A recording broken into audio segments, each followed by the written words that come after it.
Ready to start filming? Yeah, my camera's going. Right. Okay. So let me get the opening parts in. Right. All right. Let's count it down. Don't do anything yet. I'll tell you when to do it. When, yeah. Everyone, I've got a very special 10-minute match today. It's in conjunction with Entertainment Wrestling Association in High Wycombe, and we're backstage at All for Nothing. I have the legend of the British wrestling industry. This guy is humble. This guy's so humble. He doesn't think he's a legend. He knows it. Just like me. But, enough about me. This is Jody Fleisch, and I've got this guy here as well. Do you want to introduce yourself? I am John McNeil, and I work That's for enough. EWA. That's enough.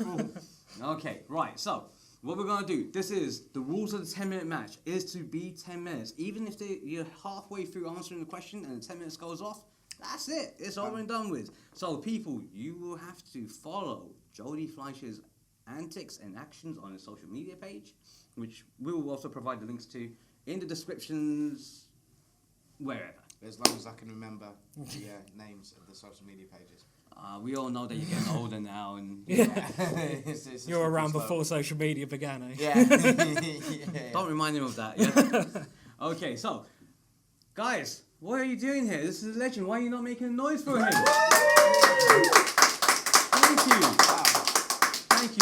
Thank you. I know you all appreciate the Tycoon, and I really feel humbled by that. But we're talking about Jody Legend. Jody Fleisch. I can try and sing a song if you want. Probably won't go down as well. But I'll tell you what though, I wish all wrestling crowds were as good as you lot. Make some noise. Shut up. There's actually 4 of them. They're doing really good. Well, when you ran off a wall, you got quite a pop for that. There you go. Oh yeah, they popped, didn't they? So, yeah. Alright, so let's get started, guys. Let's do our 10 minutes and start it. Ding, ding, ding.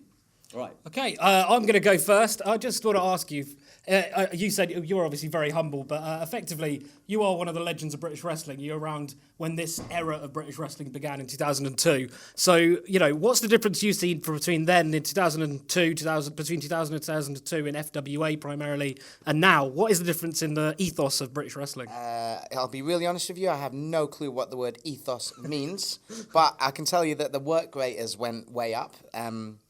Cards are full of better workers than back in those days. The things evolved a lot.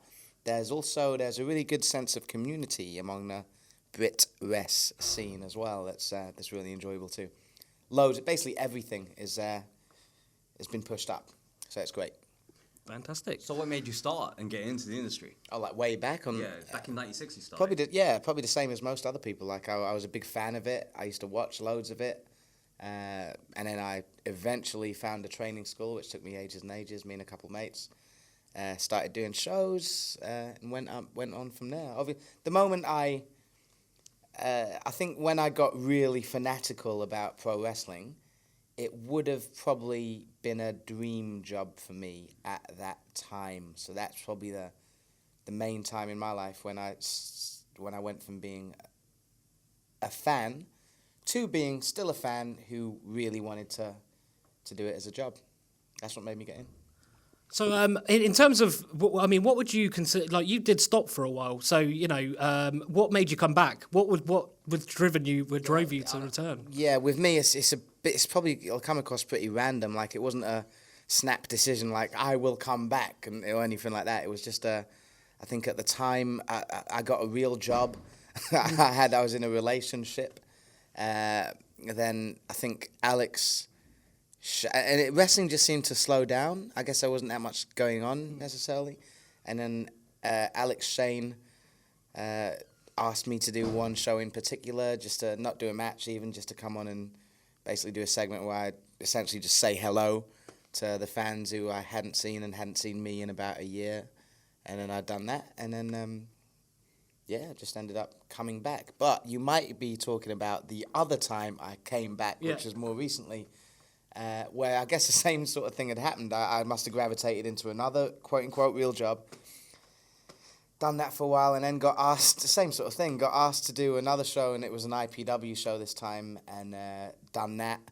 By this time, Facebook existed, and a guy called Ollie Sandler used to... he still does, obviously. He takes pictures of the shows. I got myself a Facebook account. And God, I hate Ollie. I really hate you. If you're watching this, Ollie, I hate you. Sorry. Yeah, sorry. But yeah, then... Actually, I love you, really. yeah, but then I posted Ollie's pictures, and then I guess more bookings came along, and I ended up obviously doing more bookings, and then more, and then more, and then all of a sudden now I'm pretty much doing it full time. So yeah. Coincidental. It was Completely coincidental. Yeah, there's no plan in your comeback. No, It just really. just happens. Yeah. Well, I actually wanted to ask you a serious question because, again, and again, this is something that I've addressed with you in the past. I remember. I know what you're going to say. Have you, the representation from other ethnic minorities is now starting to grow, and again, from my perspective, you was that trendsetter that started it from the British side of things. What do you think has been the barriers that have had to be overcome, especially with promoters, on the independent circuit, that they may not see everyone as equal? Now or before? Even in some places, they don't see everyone as equal. But before, because you had to break down a lot of barriers, to allow for people like myself to even be on the scene. What was the sort of challenges that you went through? I might have been too young and naive to notice, and even when those barriers were in front of me, my mind might not have been on directly getting over them. I mean, I always tried to treat everybody nicely from the start. Obviously, in any industry in the world, some people are going to be racist. In any industry in the world, if that's what you're referring to. That is exactly what Yeah, I'm referring to. so yeah, in any industry in the world, I would assume that less people are going to be racist in the year 2018 than they were in the year 1996. Do you know what I mean? Yeah. It's like, I think, it's probably just a cultural evolutionary thing. The world's a lot more accepting these days. And at the end of the day, talent shines through, doesn't it? Yeah. I think I always took that standpoint from the get-go. You know what I mean? There is talent, but there's also having to work maybe 4 times harder to be just as good as the next guy. And that's what I've seen with... Of a different ethnicity. Yeah, that too. I've seen that and been, seen it with other people, and I've seen it for myself. Just to stand and be considered equal, you had to do a lot more. Yeah. Did you ever feel that? I never really considered it. I mean, that's why I'm saying, because you mentioned this to me at the last show I done here, and it was a bit of an eye-opener. I was like, I never really seen it from that standpoint. But that was because literally from day one, I just, it wasn't really in my scope. In the psyche, yeah. Yeah, I mean, like I say, it's a lot more of an accepting place, not just in terms of ethnicity, in terms of sexual orientation and loads of different facets, you know what I mean? But no, in terms of having to do more to be considered equal, I just set about my stuff and sort of tried to do what I do the way I do it from the start. I'd be lying if I said I hadn't ever encountered any. But I've always been of the standpoint, brush that off, get by that. Yeah, it's gonna be. It will be buried at some point in whatever industry you're in. Do you know what I mean? The world's on its way up rather than or forward rather than backwards. Apart from Donald Trump and all that, I'm not going to get into that stuff. That's a fellow tycoon right here. One to the other. You're doing a good job, Donald. Don't worry. Yeah. And onto the future. What do you see as you've obviously come back now. Obviously come back, and what's the dream matches for Jody Fleisch, and how long do you now plan to be around? Because you look in better shape than you did in 2002, 2003, That's great. and you were putting cool. match of the years with Johnny Storm on CZW on then.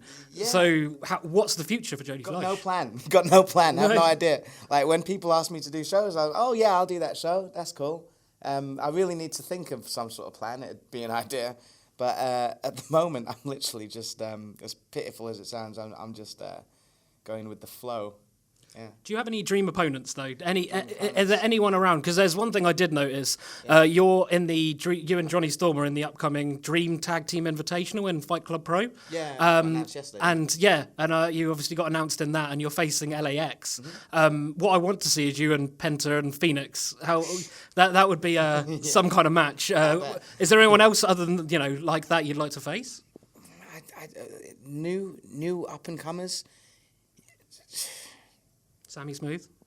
Yeah, that would be great. But I guess I'm getting better, but I'm still not that current. I'm still not that connected with who's doing what at the moment and who's on their way up. I mean, LAX, they're great. We've worked them before. Yeah, Impact Wrestling. Yeah, on Impact, and that was obviously really fun, and they're great guys to work with. They're very good workers.